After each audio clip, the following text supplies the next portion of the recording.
All right, welcome everyone. Good morning. This is the third session in the Elder Law Training Series for 2024. This webinar series is presented by Pro Seniors in the Ohio Department of Aging in collaboration with the Ohio Training Advisory Committee of the Alliance of Ohio Legal Aids. We will be recording this session as we recorded all the previous sessions. I will put a link in just a moment to the folder with the recordings and the materials for all the sessions in the series. And that link was also sent to you in the reminder email yesterday. We have been approved for 1.5 hours of CLE credit for this webinar. To receive your CLE credit as an attorney, you need to respond to the 3 polling questions that will come up during the session today and respond to the survey at the end. It should pop up when we close out the webinar. If it doesn't, we'll send out a follow-up email to everyone with the link to the survey. If you have questions during the session today, please put them in the chat. We will be monitoring the chat and let Miriam know when those questions come in. And with that, I will pass it off to Miriam Sheline to present on Medicaid Estate Recovery. And take it away, Miriam. Thank you, Melissa. Good morning, everyone. For our round 3, obviously the first 2 we did on Medicaid eligibility. And as a connection to that, obviously estate recovery is a big question that all of our clients come forward with, and that's both our non-attorneys in the group as well as our attorneys.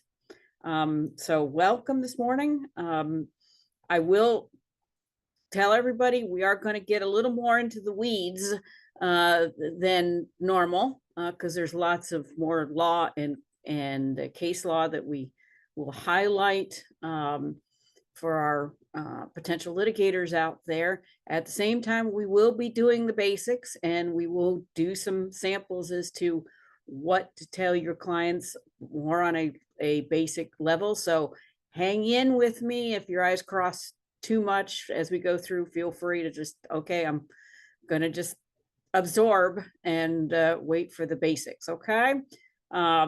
So starting with Medicaid Estate Recovery, just as a reminder from our website, if you click on our website under resources, and again, click on the Medicare Medicaid eligibility drop down, that takes you back to our Department of Medicaid's resources and rules. And if you click there on the list, that takes you to this page, which has the list of all the rules. And as you see, the very bottom one there is the regulation on estate recovery. So what is Medicaid Estate Recovery? Okay, it is a federally mandated program which began on January 1 of 1995. When a Medicaid recipient dies, the program attempts to recover from their estate, and I put estate in quotes, what Medicaid paid for services provided. These costs include what they call, quote, capitation rates, meaning managed care organization premiums.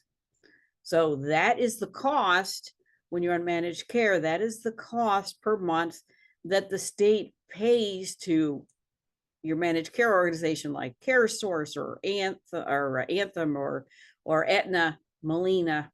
The state pays a monthly premium, and they will come to try to collect that as part of estate recovery.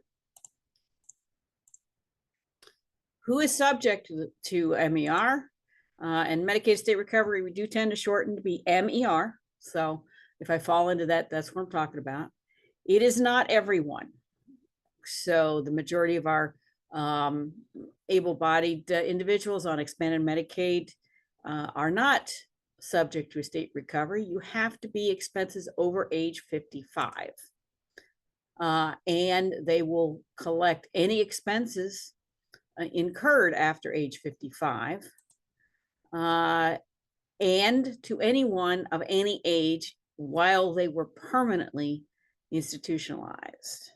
Okay, so when we say benefits correctly paid, as I said, that could be our premiums. Okay, so someone who is in the community, is just on Medicaid, but really doesn't have any medical expenses, doesn't matter. The estate recovery claim will be the cost of those premiums. Last time we've heard, I think on the helpline, is somewhere like $800 a month. If they're on nursing home Medicaid, et cetera, now, or a passport, it's more like $3,000 a month, even though they get minimal services.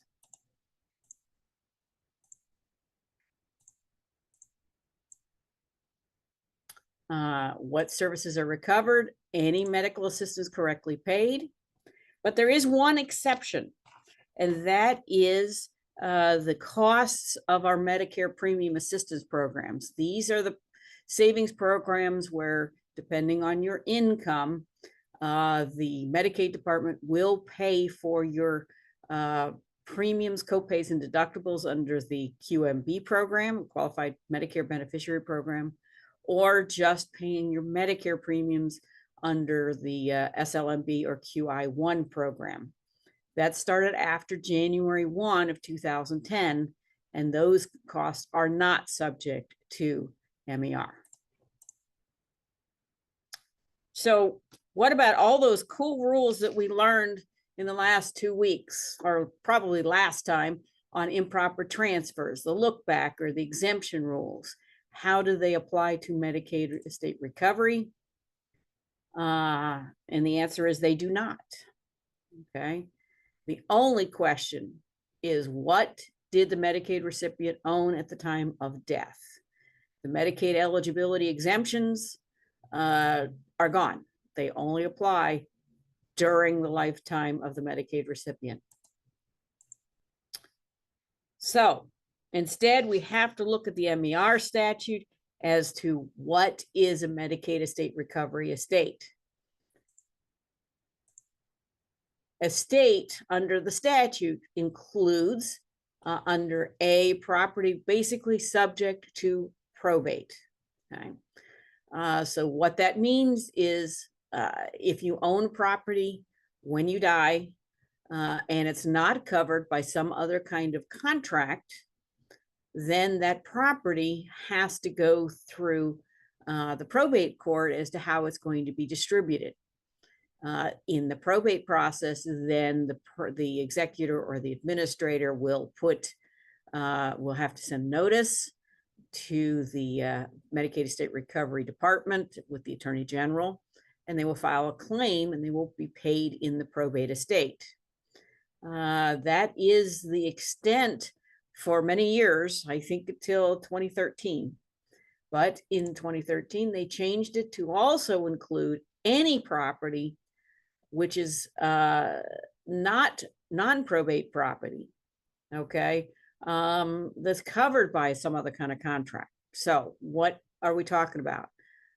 If you own your property, your real property, with jointly with rights of survivorship, the deed says that upon your death, it vests in the survivor. This statute says that's still subject or still part of what's defined as the Medicaid estate. If you have a payable on death designation on your bank account, then they will still count that as part of the Medicaid estate. Okay.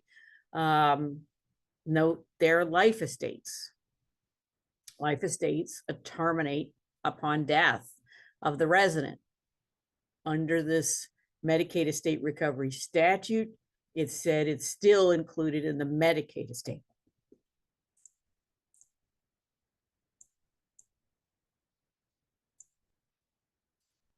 So what does that mean? We've defined what's included in Medicaid estate. What can the Department of Medicaid do? They are to seek adjustment or recovery from the Medicaid estate, or on the sale of property subject to a lien, which we'll talk about later. So they are to seek adjustment or recovery from properties now owned by a third party. and for Medicaid for costs of services, again, for people 55 or older, not permanently institutionalized, seek adjustment or recovery from the estate, and seek adjustment or recovery from the estate of other individuals as permitted by law. So our case law has looked at this, our courts have looked at that and said, since the statute defines estate to include non-probate assets, then that allows them to seek them. In this case, the Attorney General was appointed administrator, was actually appointed administrator for the estate, but the debate was whether or not the decedent's legal interest in child support arrearages were an asset of her estate or were not. And basically the court said, well, it doesn't matter. Under this distinction, the Attorney General has a claim against that legal interest regardless. And they're saying basically time of death does not mean a time after which a legal title or interest in the property may pass by survivorship or other operation of law. So they're using that definition of time of death to say, well, we continue to maintain an interest. Essentially, it boils down to what is the property that was owned by the Medicaid recipient immediately prior to death? What was the nature of that interest? If there was an interest in property, then under this statute, the Attorney General can, quote, seek adjustment or recovery. So let's look at a fact. John is in a nursing home on Medicaid. He has a bank account on which he has a payable on death designation to his daughter, Susie. When he dies, we got to poll question number 1.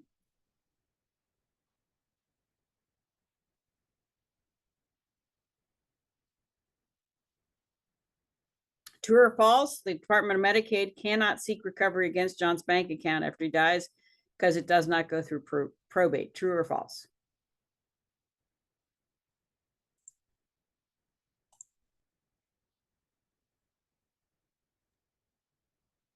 All right, we've got about 75%. We'll give everyone 5 more seconds on the poll, and then we'll close it out.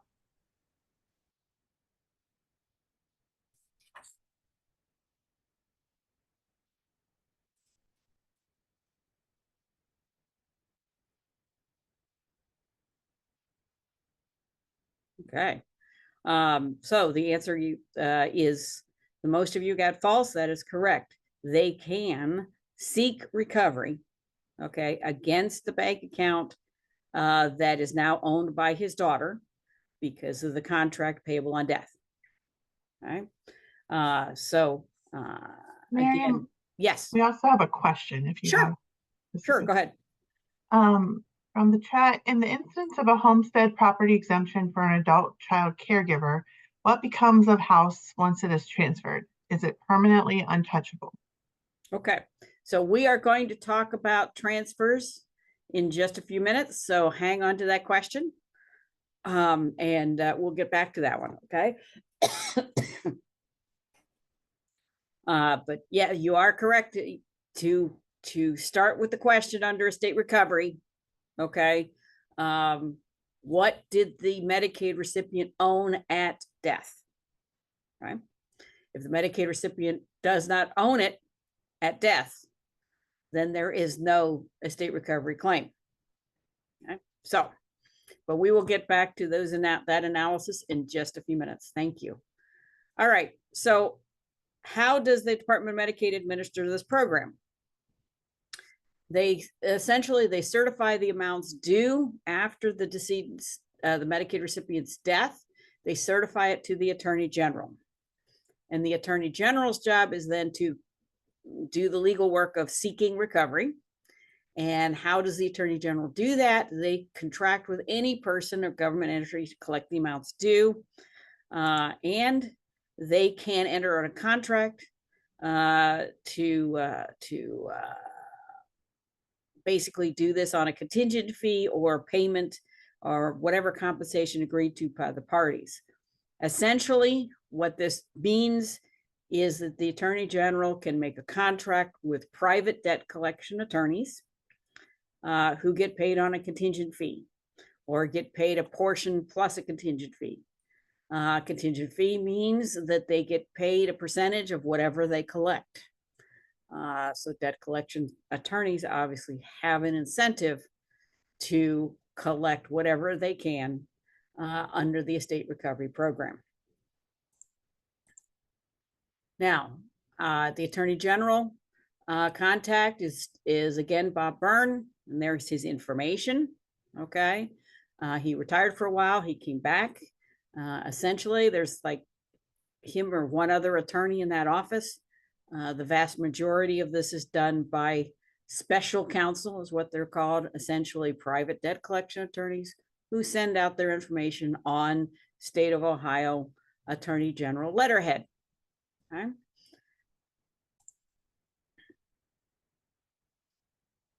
Generally, what's the process?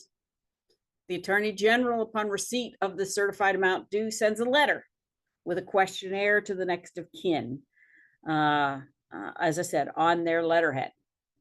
But who has the obligation to respond? The vast majority of people get a letter from the state of Ohio, and they assume they must respond. But you have to look at the only place where it talks about this obligation, and that is under the probate statute. The probate statute says that the person responsible for the estate is obligated to send notice within 30 days after being appointed. Or in the case of a smaller estate where they're filing like a release from administration or a summary release, to send notice within 30 days of their application. Okay, so that means that the next of kin who get this letter, or the spouse who gets this letter, or any third party, the power of attorney who gets this letter, does not have the obligation to respond. You know, when this was first discussed and Bob Burns came to the Cincinnati Bar Association on presentation, said, well, we send a letter, and then if we don't get a response, we send a second letter. And I asked him the question, and if they don't respond? Crickets. Okay. There is absolutely no obligation for third parties to respond to these letters. Okay. Now, it may be advantageous to do so, which we will talk about in a minute, but the only person obligated to respond is someone who has been appointed by the probate court or has filed an application with the probate court. And I would note, with regard to the filing of the application for release from administration or a summary release, when you're talking about those two, especially the summary release, if this is for funeral expenses, for instance, these funeral expenses take priority over the Medicaid estate claim. Okay, so just because it's the state doesn't mean they get to be paid first. Generally, funeral expenses are going to be paid first. Miriam, I have some questions about specific types of assets. Life insurance, bank accounts, pensions. Are these things that you want to talk about now, or should we hold those till later in the presentation? Okay, so with regard to life insurance, what's our question with life insurance? Yes, is life insurance part of the estate if there is a named beneficiary? Okay, so generally speaking, life insurance is exempt. The reason being that the proceeds from life insurance, what was the interest owned by the Medicaid recipient at death? Okay, the interest owned by the Medicaid recipient at death was minimal cash value or none at all. If it was term, for instance, there was no interest at death. Life insurance vests after death. So therefore, generally speaking, no, life insurance does not, unless, as you said, you don't have a designated beneficiary and you put that into a probate estate. So yes, a designated beneficiary in life insurance going to be not included. Okay. They Other tried to question- make that claim, but basically Bob Burns pulled back on that one. Go ahead. They said the other one, can they recover from pensions payable to a spouse? So we will talk about exemptions under the MER statute. Pension benefits payable to a spouse, again, if we're talking about a monthly benefit, that's the spouse's benefit. That was not the Medicaid recipient's benefit, okay? And again, it's a matter of what's owned at the time of death, but we will talk about exemptions for the spouse in a minute. And another, how do they know about the bank account? And in practice, do they go after these accounts? Okay, good question. That is exactly correct. They don't know about the bank account unless you fill out the questionnaire and tell them about it. Okay, and then they will make a demand. They have sued, but generally when they sue, and we'll talk about those cases, have been on real estate. You know, they would have to try to sue to collect that bank account. And so in practice, no, they do not. Okay. But they will make a demand if you tell them about it. Okay. So that comes back to that questionnaire. Okay. Is that it? One more. Yes. Does the property owned estate include real estate owned by a self-trustee living trust? Yes. Okay. That's an easy question. Okay. You know, if it's an irrevocable trust, you're probably not going to be on Medicaid anyway. But if the decedent had a beneficial interest, in other words, they were a beneficiary of that trust, they will make a claim against that real estate. Okay. So but that leads, good segue right into our proper transfers versus improper transfers under Medicaid eligibility. Let's review just a little bit about that. Okay, as we recall, the institutionalized spouse can transfer the home to the community spouse, the child under 21, the child age 21 or over who is permanently disabled. Those are proper transfers. We also have the proper transfer of the sibling equity exclusion, meaning that the sibling who's lived there for 1 year and has an equity interest in the home, you could transfer that home to the sibling. And then, of course, we had the adult caretaker child exception. Again, these are just a review of our Medicaid eligibility rules.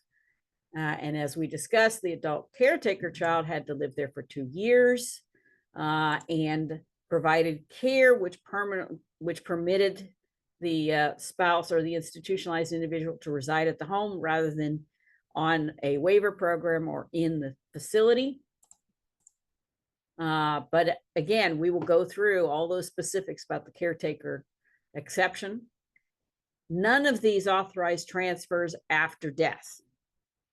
Okay, so the Medicaid eligibility rules regarding proper transfers do not apply after death. Instead, you have to look to the estate recovery rules.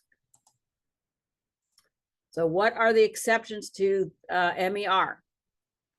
There can be no recovery from so long as either of these are alive. One is the spouse. Okay.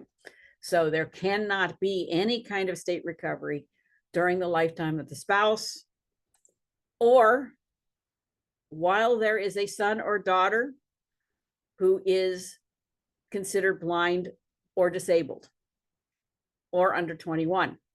Okay. So the question has come up, what if the house is transferred jointly to a non-disabled child?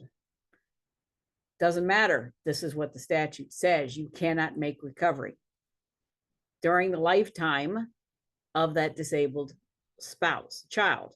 We've had them come back and ask us questions. Well, who's disabled, who's not, who owns what, etc. And our answer has been, this is what RC 516221 says: no recovery when there is a disabled child, period. Okay. What other exceptions to the home? These sound familiar, but note the qualifier. You cannot recover against the home while either of these live in the home. So it is limited to while the individual lives in that home. This would be the sibling under the sibling equity rule. Okay. But only as long as that sibling resides in the home on a continuous basis since the individual went into the facility. Okay, the sibling goes into a facility or moves out, then they are going to be able to start recovery. What about the caretaker child exception? It does exist under estate recovery with all the same criteria that we had before. Provided care, that delayed institutionalization, resided in the home for 2 years immediately before admission to the institution, resided in the home on a continuous basis since that time, and documents the above providing the following: a written statement of when he or she moved in, the level of care assessment showing that the individual would have become institutionalized without the care provided, a written statement from the doctor, all relevant documentation of the care that delayed institutionalization, which includes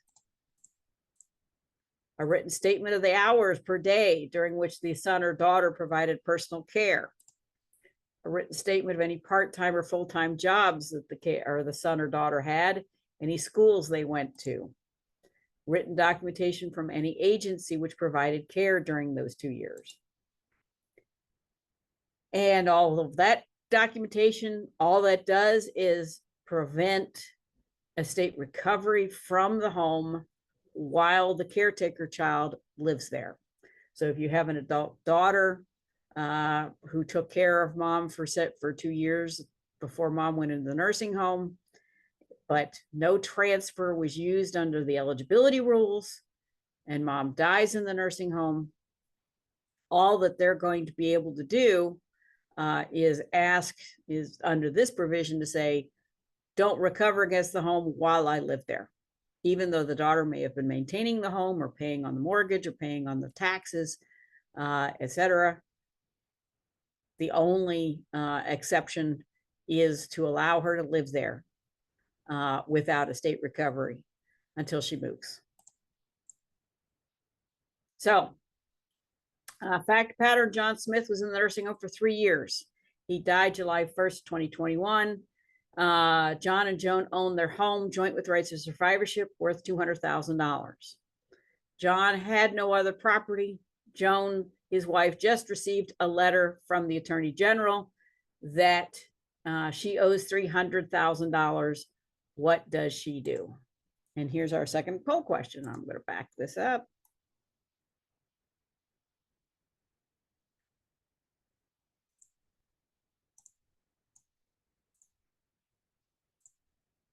And there's your facts.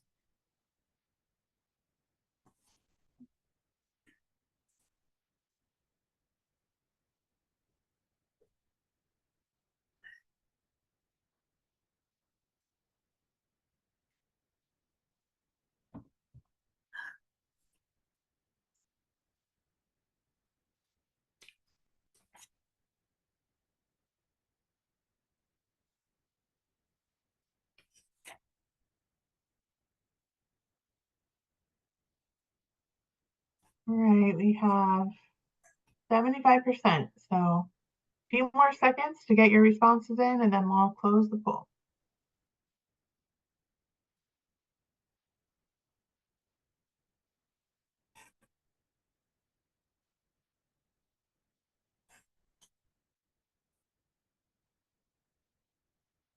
Okay.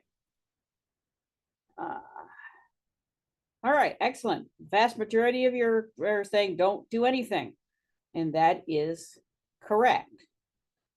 She does not have to apply for hardship waiver. She does not need to negotiate a settlement. She doesn't have to pay 50% of the value of the home.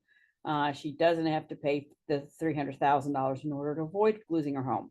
Why? Because there can be no Medicaid estate recovery against the surviving spouse. Okay.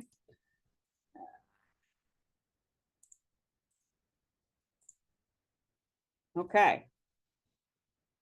Only, and again, what's the key here is that the spouse, that she received a letter that she owes $300,000. This is the initial letter slash questionnaire, okay, that we talked about. Does she have to respond at all to the letter? The answer is no, because she is not the executor or the administrator of the estate. The only property is her home, which was joint with rights of survivorship with her husband. Okay, so there is no probate needed to transfer the home. It's automatically transferred to her upon the death of John. We normally file an affidavit of survivorship. That doesn't transfer the property, that just records the fact that the transfer has occurred.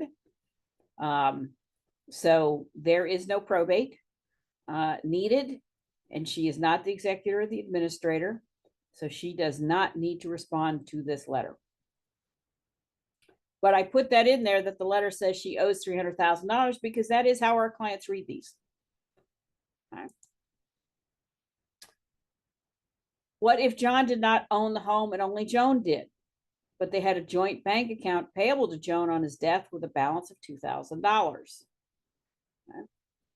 Well, there is no MER claim at this point at all against the home, right? Because John did not have any kind of interest in the home. So the only property that they owned together is the bank account of $2,000. So she does not have an obligation to respond. Perhaps she will want to respond by saying, the only thing I received from my husband is this bank account. Here's the value. And keep that record. Because if Joan dies, they will make a claim in Joan's estate.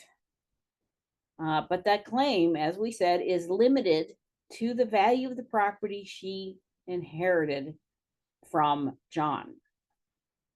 So in our prior example, it was joint with rights to survivorship.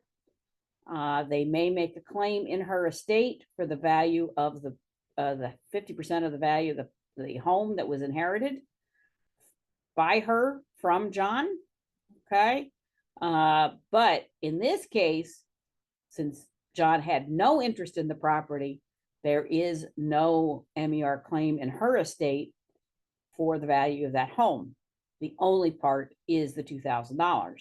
So it may be wise to document that with them and keep that copy sort of with her will, etc., so that her estate administrator knows that.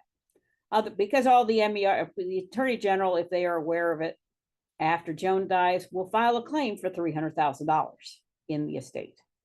It is going to be incumbent upon that executor or the administrator to reject that claim and say, this is what you're entitled to.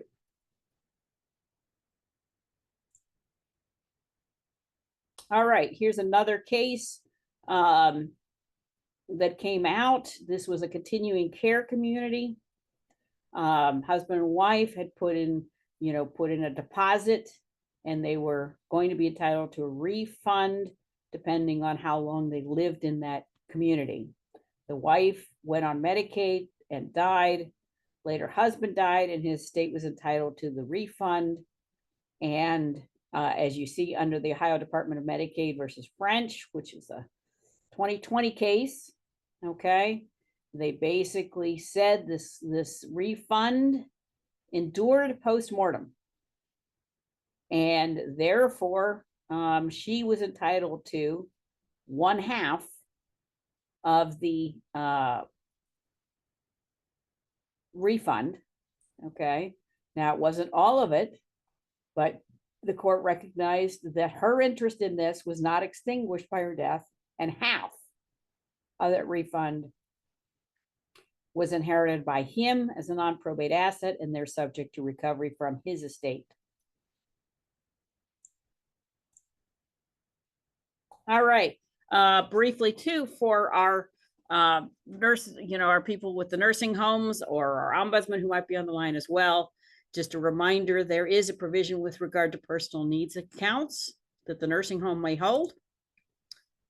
Within 60 days, they should pay that account for funeral expenses. There is an authorization to do that directly. Or if there's a probate representative, pay it to them. But after that time, they are to pay it directly to the Ohio Department of Medicaid through the Attorney General. And we would note that there's no statutory provision for the surviving spouse. So if there's a surviving spouse in the situation who would be entitled to all of the property at that point or whatever's in that account, that should be going to her after the funeral. Okay, just to summarize. If you own any real property or personal property when you die, there is no estate recovery while either of these are alive, the spouse, the minor child, or the disabled or blind child. If you own a home and you're permanently institutionalized, there is no estate recovery against the home while the son or daughter who provided 2 years of care or the sibling who resided in the home for 1 year. Those allow deferral of the state recovery only while they are living in the home. All right, let me see. Yes, so I've got a sample fact pattern here. Joan Smith calls that she found a lien on her home from John Smith's Medicaid. Does she pay it? The answer is no. And as we will discuss in a little bit, because she is the spouse, it is probably not a lien because there can be no MER during her lifetime. But there is something that the AG uses, which is called an affidavit of fact relating to title, which we will discuss after our lien portion. And what if Joan is the daughter of John? At that point in time, there could be, it is probably a lien, and unless she has fits under one of the exceptions, i.e. there's still a spouse alive, Joan is disabled, one of her siblings is disabled, okay, or if she can fit under the caretaker child exception, she's probably going to have to deal with that lien that they are going to attempt to collect on. Okay, so before I move on to Medicaid liens, do we have additional questions?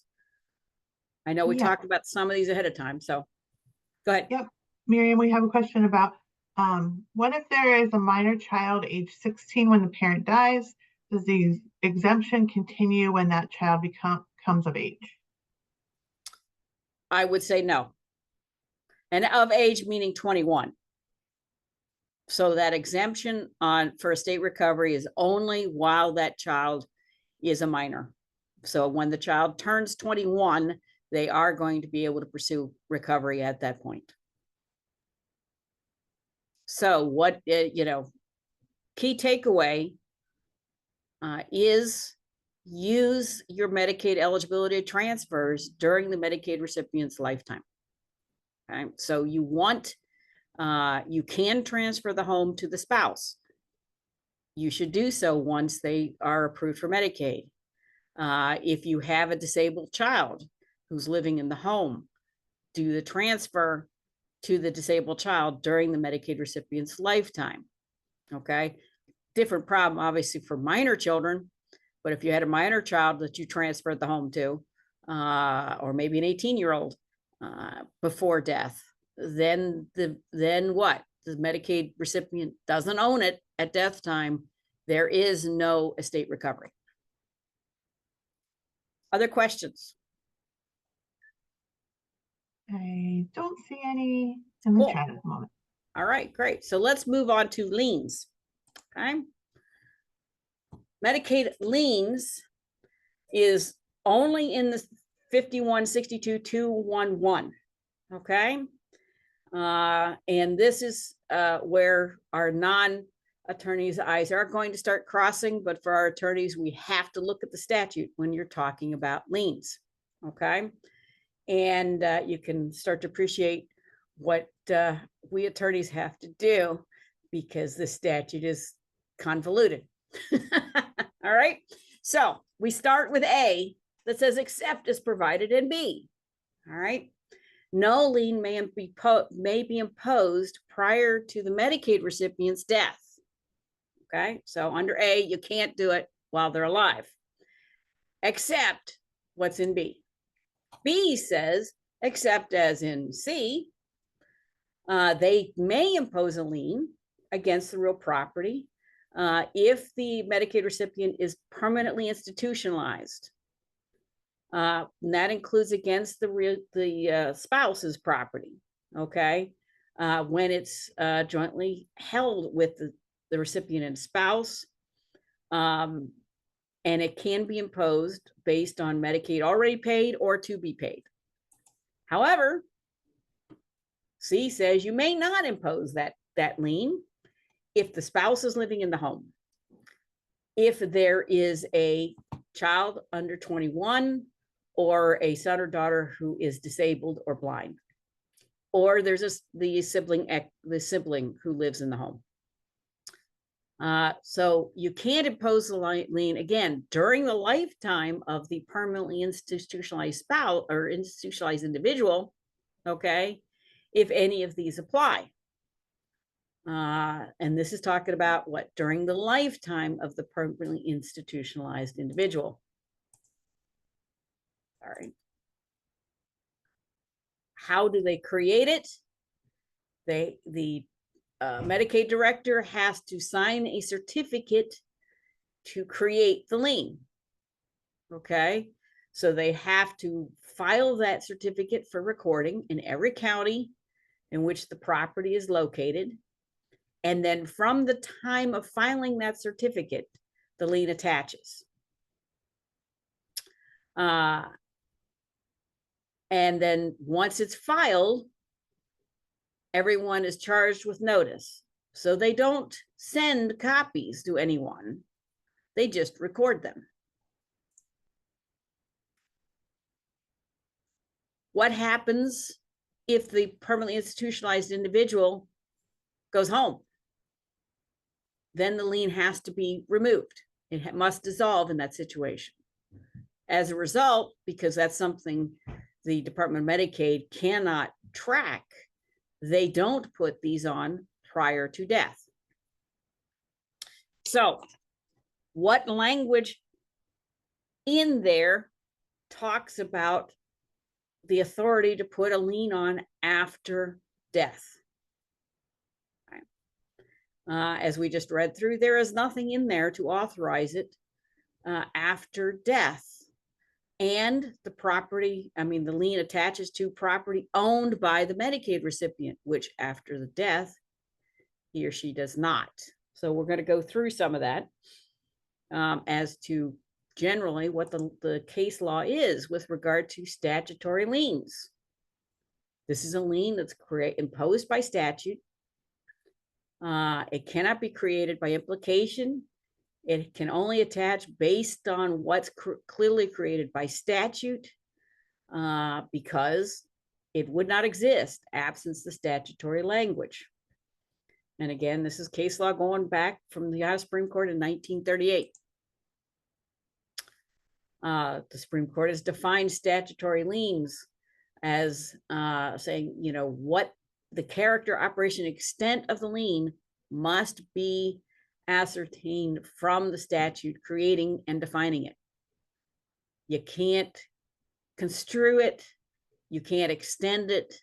You have to base it totally on the language, because if the language is lacking, then the legislature has to fix it. So when does real property transfer after death? And that is, the rule has long been that property transfers immediately upon the death of the intestate or the individual who has died. However, the statutory lien is not effective until the Medicaid director signs the certificate, which is clearly some months later. Based on these premises, okay, we have some cases, okay? First of all, a perfect example is what we call a certificate of judgment. So this is a situation where you sue someone and you get a judgment against them saying they owe you money. Then you can file a certificate which creates the judgment as a lien on any property the debtor owns in that county, okay? What if you do that after the debtor dies? Again, case law is no lien is created because the property descends to the heirs at the time of death. That decedent's estate is fixed at the time of death, and a judgment alone cannot be a lien on the estate. So that would seem to indicate that the Medicaid liens filed post-death aren't effective because the Medicaid recipient no longer owns the property. And the first case we have on this, which is Tulse, and basically the 9th District construed it to say, well, it would just be too burdensome based on the federal law for ODM's ability to file liens during the recipient's lifetime. So therefore, the statute has to authorize the lien to be post-death because that's the only way we can get a lien. Sorry. The second case we get is out of the 4th District. So anyone on here from Souls?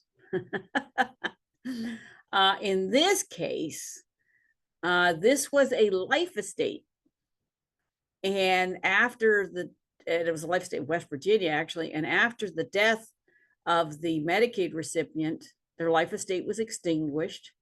The AG special counsel filed a claim in the West Virginia probate. The executor rejected it because there's no interest here. So you're not entitled to any proceeds, and distributed the funds to the heirs, and they've sued the heirs to get a piece of the proceeds. The court used what we call equitable principles to impose a constructive trust in favor of the state upon the proceeds. Generally speaking, equity is something that was created to protect individuals from the unbending application of the law. But in this case, the court said, well, we can use equity to help the government rather than the individual. As well as there's basic maximum of equity that it cannot create rights which do not exist under the law. But the 4th District said, basically, we want the government to get their piece.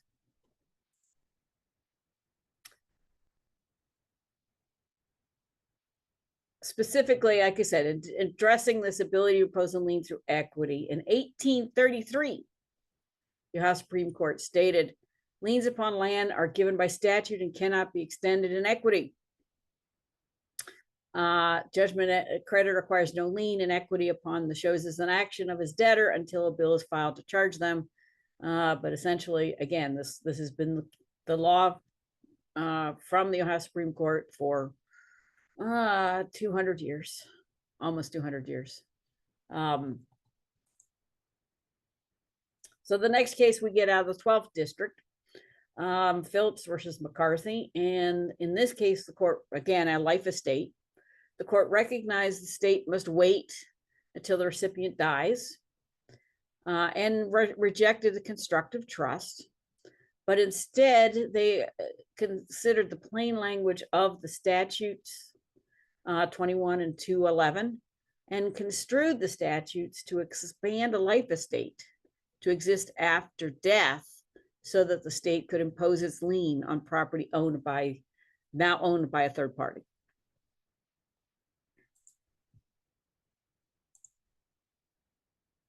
This leads to the Vasbury case, in which we acted, Pro Seniors, as the amicus in this case. This was a good fact pattern to challenge this. What happened was she was single and she owned a parcel of property. Remember, under our exemptions, okay, the home is exempt as long as she intends to return, and exempt, until she dies. So the nursing home in this case had a gap, so they were owed some money, but they also applied for Medicaid benefits, and they applied to be appointed the administrator of her estate in order to sell the real estate in order to get paid. Their costs of last sickness, et cetera, takes priority over the Medicaid Estate Recovery claim. But in the meantime, the special counsel filed a lien, post-death lien, on this real property. And what that effectively did was that estate recovery collected it all, and the probate estate, the nursing home, got shut out. So the argument was they didn't have the authority to record the lien because at the time the lien was filed, she no longer owned the property. And the majority said the definition of estate supersedes common law and embraces property would otherwise transfer automatically at the moment of death. What about, all they did is record it. They didn't send it to anybody. And the court said, well, statute says they're charged with notice, so they're not entitled to a hearing. Obviously, this creates the problem. What about the disabled children or the spouse where there can be no collection? And they file this lien. AG's response is, well, if we find out about it, we'll remove the lien. But you've already imposed a lien on their property. However, we did get one judge who agreed with us and recognized that the statutes for estate recovery do not authorize post-death liens, and they permit pre-death liens only in limited circumstances. But ODM could have placed a lien before she died, chose not to. Therefore, they should not have been, the nursing home should have been paid before the Department of Medicaid.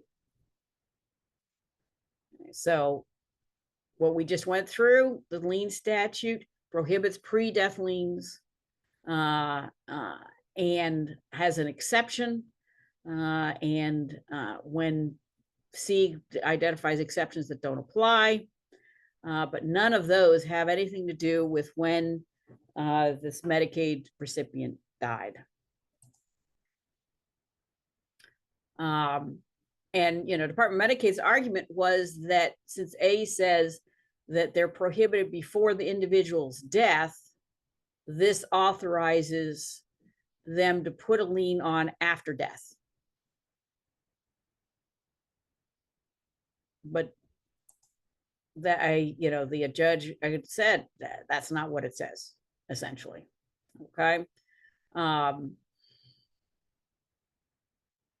I do not read the language before individual's death as an authorization to file a lien after death. And again, the key here is there's no additional language that explains when a post-death lien would be permitted, how it would be recorded, after what period of time they would need to be renewed, and the like. And again, we go back to the due process question. There cannot be MER against the disabled child. If the disabled child is the beneficiary or is the one who receives the property, then they have no authority to put a lien on. But this disabled child, first of all, they're not going to know there's a disabled child. There's no hearing to determine if there's any kind of exceptions before putting the lien on. There's just, they just essentially, they fill out the certificate and they record it. And you may discover this years later.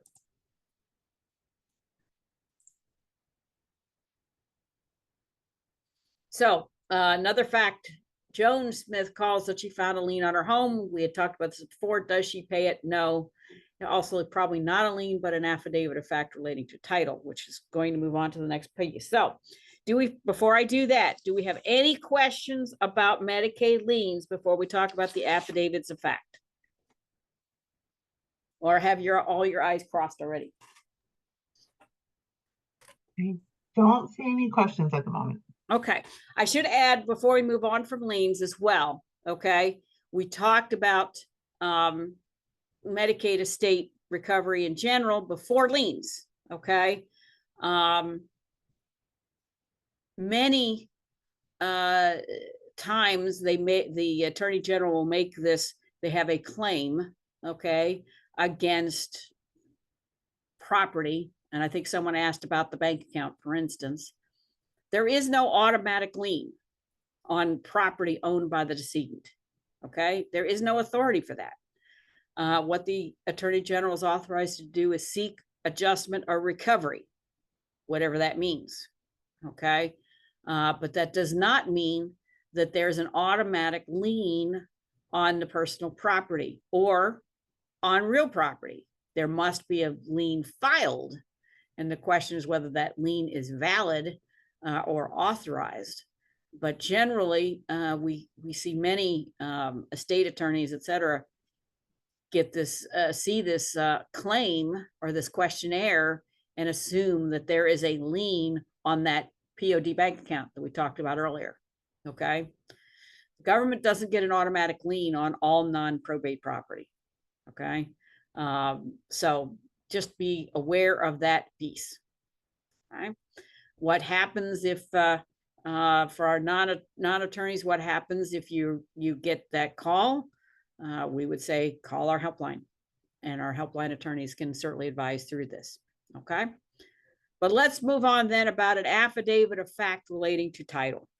So as we said, that there is no estate recovery against the spouse during her lifetime. Okay, so she calls and she says there's a lien on her home, and you're thinking, what? There's a lien? Instead, they have been filing what they call an affidavit of fact relating to title, as opposed to a certificate of lien. Every non-lawyer is going to read that as a lien. Many title examiners will consider this a lien, but it is not. So let's talk about what is an affidavit of fact relating to title. As I said, they have the practice of filing these on real property owned by the deceased Medicaid recipient, inherited by the surviving spouse. So here's our statute as to what you do is that you file an affidavit stating facts relating to the matter set forth that may affect the title of real estate in the state, made by someone who has knowledge of the facts, again, and may be recorded. Such affidavit shall be evidence of the facts stated insofar as such facts affect the title to real estate. So again, all we are doing is we are filing something with the recorder's office that states facts that affect the title to the real estate. Remember what we already said, they don't have a lien automatically. So how does their statement that there is this claim, how does it affect the title to that real estate? Okay. When do we use this? Talk about age, sex, birth, death, capacity, relationship, family history, etc., possession, or the happening of any condition or event that may create or terminate an estate or interest.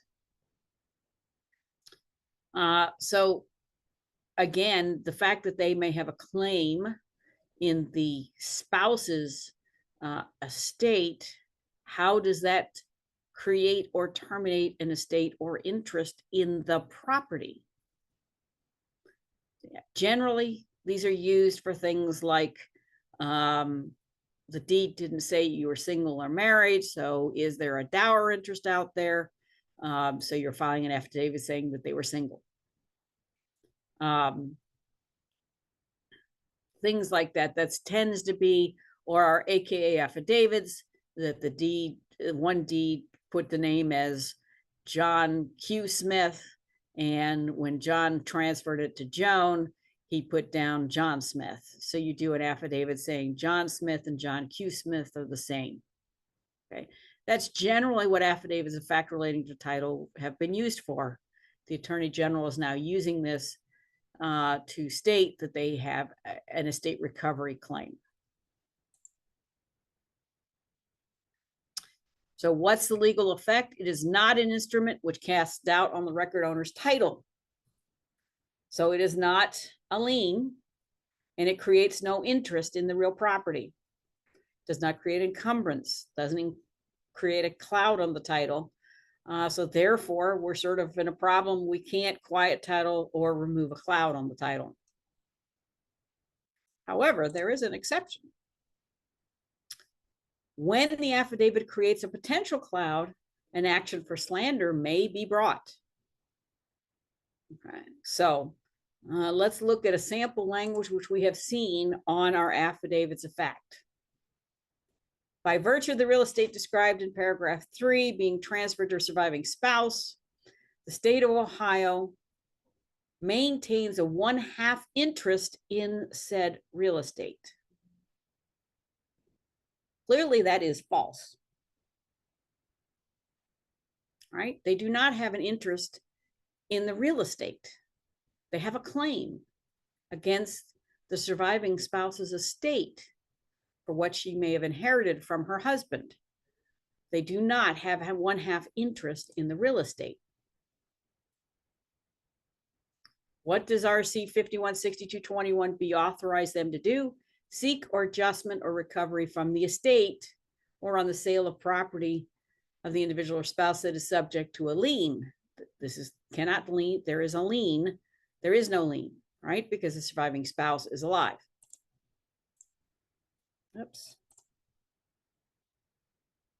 There can be no estate recovery during the lifetime of the spouse. They do not maintain a 1/2 interest. So what is the remedy? If you get a call that the spouse has found one of these, and you contact the special counsel and they refuse to remove it, which they often will do, they will say, if this keeps the spouse from selling the property or doing anything with the property, call us again and we'll remove it. What do you do in that situation where they have made this claim that they maintain a 1/2 interest in the real estate? Special counsel are private debt collection attorneys, and they are subject to the Fair Debt Collection Practices Act. This would be a violation of that. So tune in to our presentation on May 10th, where we will discuss more about that remedy.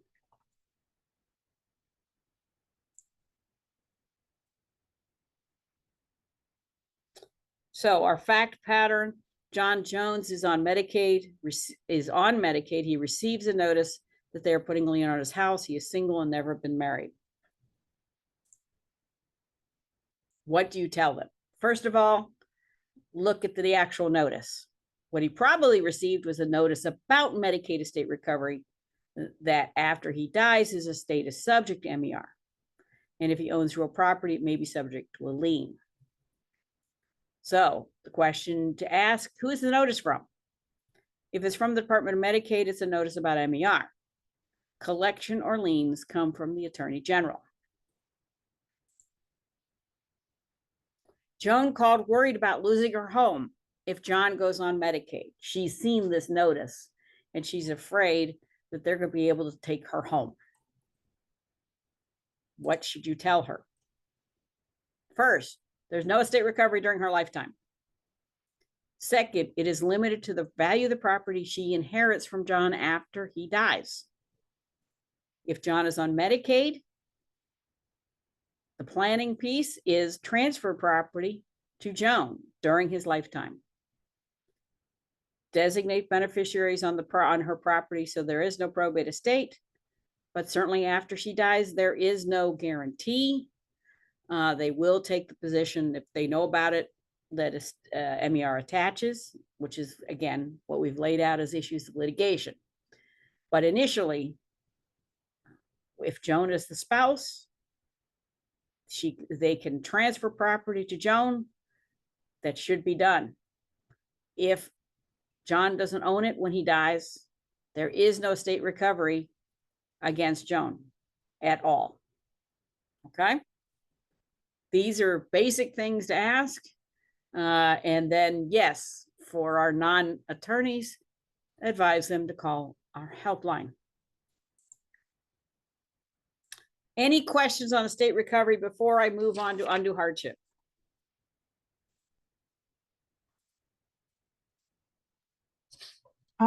Yes, here's a question. Yes. How does this impact the look back period? Okay, it has no bearing on the look back period because that only has to do with prior to death. So if I'm sorry, the question is transfers to the spouse have no effect on the look back period. When you apply for Medicaid, whether it's titled in John's or Joan's name, husband or wife, they count it all. Okay. But we have certain exclusions like the home. Okay. So transfers between spouses has nothing to do with the look back. Another question, do you Yes. have to notify MER when there is a TOD deed? And so when there's a TOD affidavit,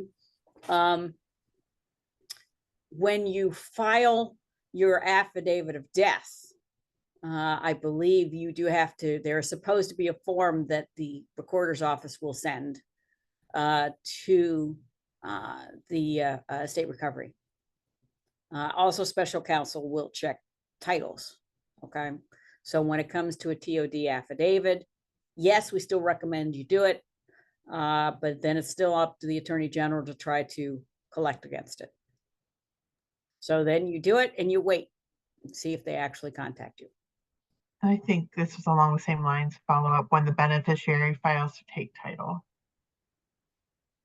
Right. So the beneficiary gets title immediately upon death, but you do file an affidavit of death, which is like your affidavit of survivorship. And when you do that, there is a form that is supposed to be sent to the Attorney General's office with regard to that transfer. And then it's up to the Attorney General to follow up. So you do it, and there's no guarantees. It's whether or not a special counsel will get it and then come after you.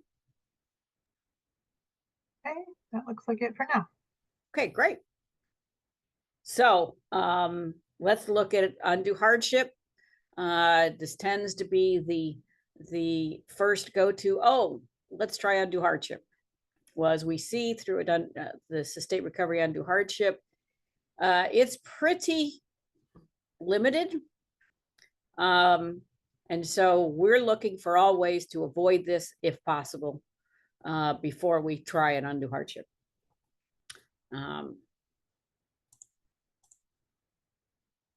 So here's your regulation as to the process. First step, what constitutes hardship is assessed on a case-by-case basis, and the circumstances must be compelling. And who determines whether those are compelling is the Ohio Department of Medicaid.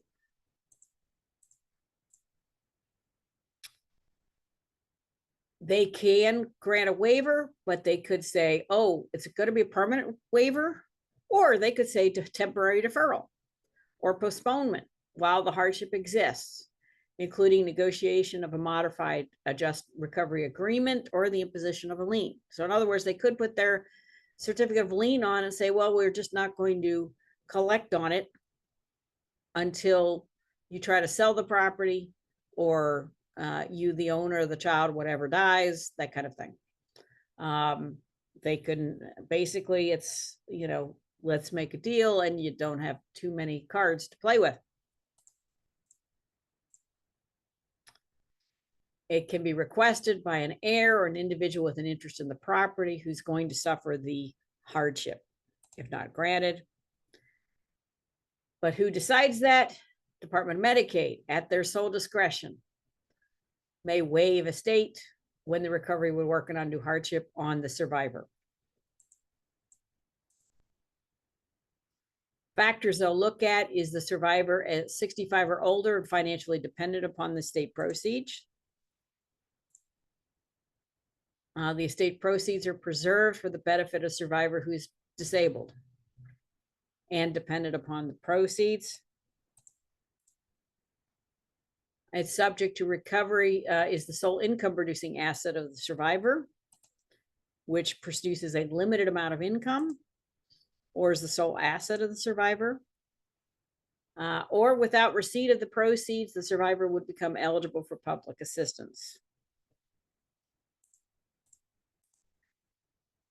Or recovery would deprive the survivor of necessary food, shelter, or clothing. And the survivor provides clear and convincing evidence of substantial personal financial contributions, creating an equity interest in the property. All of these are sort of arguments to make a negotiation. So let me go back again for our ombudsman under number E.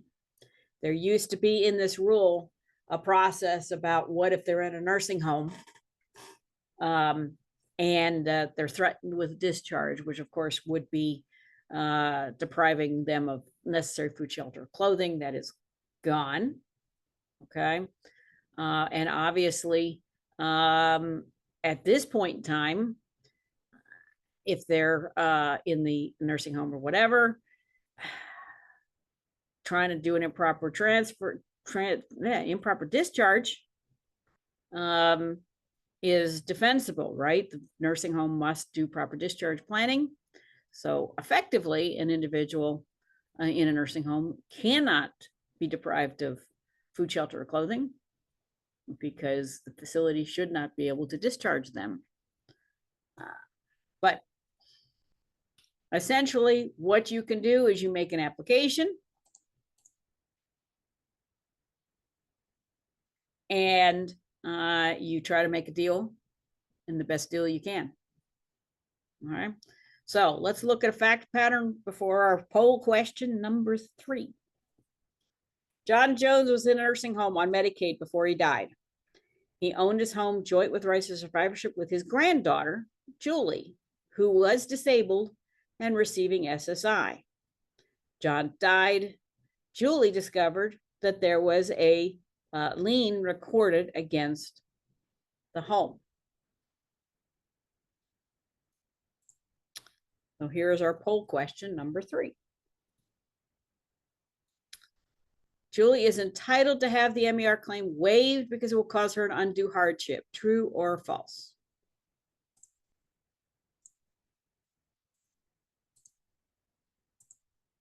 And there's your facts again.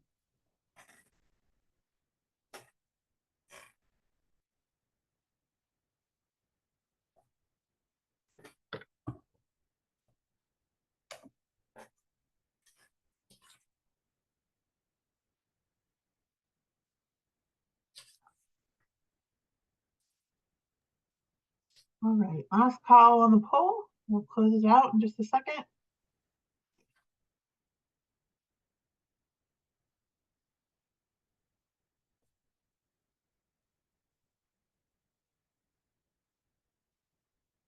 Okay, so the answer here is false. She is not entitled to have the claim waived. She can request, and she could file your request, and she would meet some of that criteria, right? Because she is a disabled granddaughter, okay? Since she's receiving SSI, this is her home. She has very limited income. So should she qualify?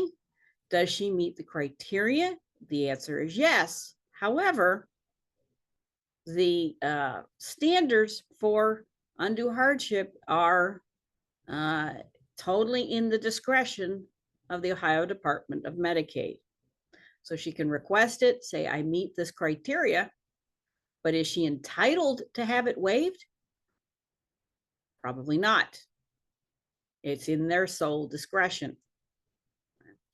There is no, there is no standard saying, yes, you must waive. And as we discussed, it could be a partial waiver. So they could say, well, I'm going to leave the lien on. Okay. So if, Julie, you ever sell the property, then we're going to get paid. But we're not going to remove the lien. We just won't foreclose on the lien. They could say, we're going to work out a payment plan, or we're going to have an agreement that you're going to maintain the property and pay the taxes, etc. But we're going to keep our lien on. Again, it's totally in the discretion of the Ohio Department of Medicaid what that quote waiver will be, whether they're going to waive the whole thing or not. Okay. So little trick question was is she entitled to? And the answer is, under hardship waivers, there is no entitlement. Miriam, we have a question. I think it's Yes. just confirming what you said. Mhm. So if the hardship waiver request is sent to special counsel is obligated to go to Bob for approval? If I'm doing hardship waiver, I'm not sending it to special counsel. There is nothing, I mean, special counsel is part of the AG. I don't know that they will or are required to send those to Bob. That's sort of an internal thing based on their contract. I don't know what that working relationship is. There's nothing to tell us. But in that kind of situation, I'm sending it to Bob first and let him send it to a special counsel to negotiate. And I think you're going to get a better deal with Bob Burns. I will say about Bob Burns, he understands the statute. He understands the problems and limitations with the statute. He's going to push the envelope when he can. Okay. But he is also willing to take settlements and money. So it could be, for instance, with Julie, if she's over 62, perhaps she's eligible for a reverse mortgage, and maybe there's a settlement there to pay off, through a reverse mortgage to pay them off to get rid of them possibly. Or again, leave the lien there, just depends. But yeah, there is nothing in the rules of regulation that says one way or the other. I think special counsel, but again, it is the Department of Medicaid who has to make that negotiation rather than the Attorney General. So I'm sending it to Bob Burns. Okay. Other questions?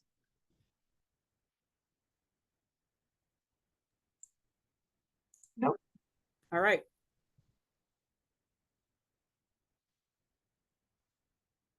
What exactly what I just said. So, all right. What is not eligible for a waiver? Undue hardship waiver will not be granted when the individual created the hardship by using estate planning methods under which the individual divested, transferred, or otherwise encumbered assets in whole or in part to avoid estate recovery. And when an undue hardship will result in payment of claims to other creditors with lower priority under Ohio's probate law. So Julie saying, I need a waiver because I want to pay John's bills, credit card bills, or, as we saw, nursing home bills. So what is the process? Within 30 days after notice of the estate recovery claim was mailed, an undue hardship waiver may be requested by an heir or potential heir who would suffer the undue hardship. If the waiver is not granted, or a person with interest in the assets, or a representative. An undue hardship waiver may not be requested by a creditor unless that is also a potential heir. And again, note, I've had that question, well, it's beyond the 30 days. I'm sending it regardless because the term here, the language is may be requested. There's no authority to say, well, if you request it on day 31, they could say, well, it's too late. Okay. but it is discretionary there. Within 60 days after receipt of the request, the Department of Medicaid is to notify the applicant whether the waiver has been approved or denied. However, failure to meet the 60-day deadline does not result in an automatic decision on the request. So if they take 90 days or 120 days or however long they want to take, doesn't matter. This is, again, all in their discretion. When not approved in full, or it was time limited, you may, within 30 days, request review from the same person who already denied you. Okay. There is no state hearing request that we're familiar under eligibilities. There is no appeal to common pleas court. This is simply in the discretion of the Department of Medicaid. They will only review the portions that were denied or time limited. They will not deny any portion of the request that has already been granted. But they, again, will have 60 days to review and make a decision. But if they take longer than 60 days, still not a basis for an automatic decision on the request. And again, that is the extent of our appeal under the undue hardship application. So here we are. Questions on hardship waivers, questions on estate recovery in general.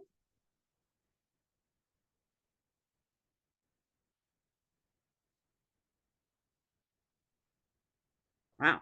Okay. Yeah, none so far. None so far. Did I already lose everybody, or you all know it so well that you don't have any follow-up questions? Hopefully it's because you know it all so well. Okay. So just a reminder of our legal helpline. If you have questions for any of your clients on estate recovery, they don't want to apply for Medicaid because they're concerned about estate recovery. If they found out about a lien or an affidavit of fact and they're the spouse, etc., start with calling our helpline, many of who are actually attending with us and attend our trainings. Okay. They will call. Our intake will ask some background informations, and then they will get scheduled. Right now it's about 2 weeks, but we'll get scheduled with a specific telephone appointment for one of our helpline attorneys to call them at a specified time to discuss whatever legal issue they are. The client just needs to be 60 or older and live in Ohio. This is a frequent topic that we get as to Medicaid and estate recovery. It's free advice, but we also, there's our phone numbers. Just a reminder, our Pension Rights Project is also a separate number, pension attorneys who help with pension issues, which I think we had a question about today. And then with our Senior Medicare Patrol, there's a question about Medicare fraud. These are not attorneys, but they are volunteers to help stop and educate others on those issues.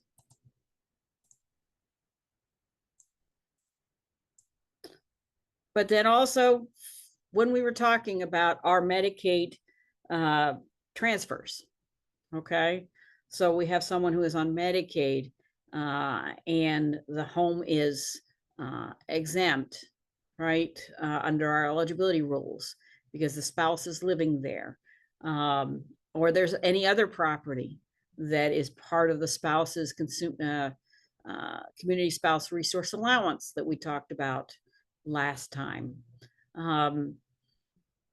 Transfers are permitted to that spouse. Okay, we have an adult disabled child. Transfers are permitted during that lifetime to those spouses or to those children. that means that follow-up question, we got them on Medicaid, what's the follow-up questions? They need to talk to an attorney. Perhaps we need to do a referral to a private attorney who can do a deed for them, or an estate plan for them. We have a statewide referral service of private attorneys who do those. Depending on their income, they can get service at a reduced fee for some of those services.